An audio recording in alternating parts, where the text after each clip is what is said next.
Cette usine est une usine de traitement de minerais de spodumène de grande capacité. La capacité de cette usine peut être personnalisée en fonction de la demande, par exemple 500 tonnes par jour, 1000 tonnes par jour, 2000 tonnes par jour, etc. Par exemple, l'usine traite 2000 tonnes par jour, la matière première est le spodumène, la taille d'alimentation du matériau est inférieure à 500 mm et la teneur en Li2O du minerai brut est de 1% à 1,5%. La teneur en Li2O du concentré final sera de 5,5% à 6%. Cette usine comporte 4 parties principales de traitement, dont les procédures détaillées sont les suivantes. Un point partie de concassage, capacité 167 tonnes par heure. Les roches d'une taille comprise entre 0 et 500 mm sont d'abord envoyées dans la trémie. L'alimentateur vibrant achemine les roches vers le concasseur à mâchoire. Après le concassage, les roches plus petites sont envoyées vers le concasseur à cône suivant pour être broyées plus finement. Ensuite, les roches plus petites sont envoyées par un crible vibrant avec des tamis de 20 mm et 40 mm par un convoyeur à bande. Les roches de plus de 20 mm sont renvoyées dans un autre concasseur à cône, pour être à nouveau broyées. Les roches de moins de 20 mm seront transférées dans un bac de transfert souterrain avant le broyeur à boulet.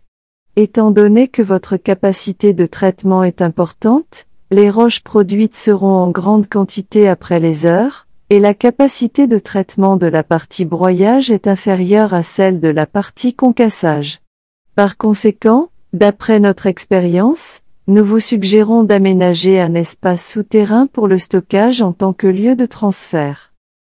2 pièces de broyage et de décholage, capacité 84 tonnes par heure.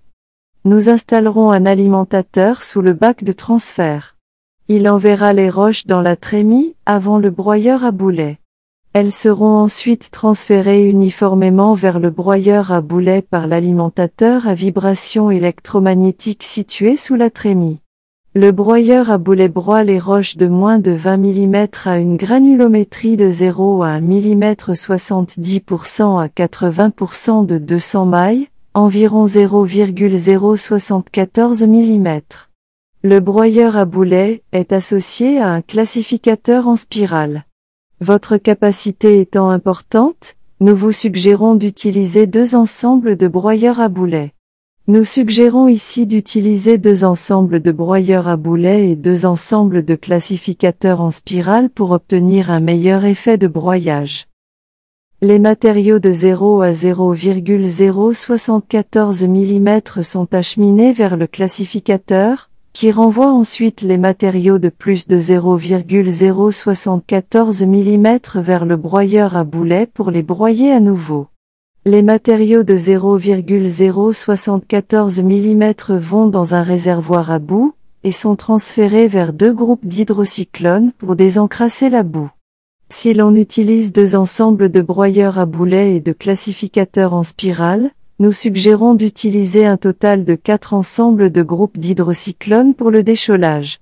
3 parties de la flottation, capacité 84 tonnes par heure.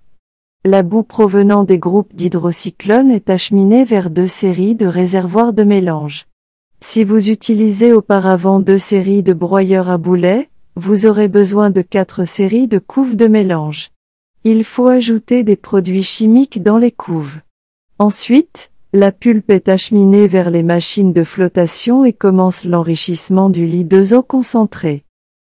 La flottation se déroule en 3 étapes. La première étape nécessite 4 cellules pour le processus de dégrossissage. La deuxième étape nécessite 4 plus 4 cellules au total, 8 cellules, pour le processus de balayage. La dernière partie est le processus de nettoyage, et 3 plus 2 pour un total de 8 cellules. Si elles sont utilisées pour traiter la lépidolite, les cellules peuvent être utilisées en une quantité moins grande. 4 parties du processus du traitement du minerai concentré. Après avoir été traité par des machines de flotation, le concentré est d'abord placé dans un bassin de concentration, puis une pompe à bout l'envoie dans un épaississeur. Il est nécessaire d'y ajouter des agents flocculants pour accélérer la sédimentation du concentré. Le concentré est ensuite transféré par une pompe à haute pression du fond de l'épaississeur vers le filtre à disque sous vide, pour sécher le concentré à 6% de I2O. Les résidus vont d'abord dans un bassin de décantation, puis une pompe à bout les envoie dans un épaississeur à cône pour les sédimenter. La pompe enverra les résidus vers un filtre presse à plaque pour les déshydrater. Le trop-plein de l'épaississeur et de l'épaississeur à cône est dirigé vers un bassin d'eau. Cette eau est propre, qui peut être récupérée dans l'ancienne partie de traitement.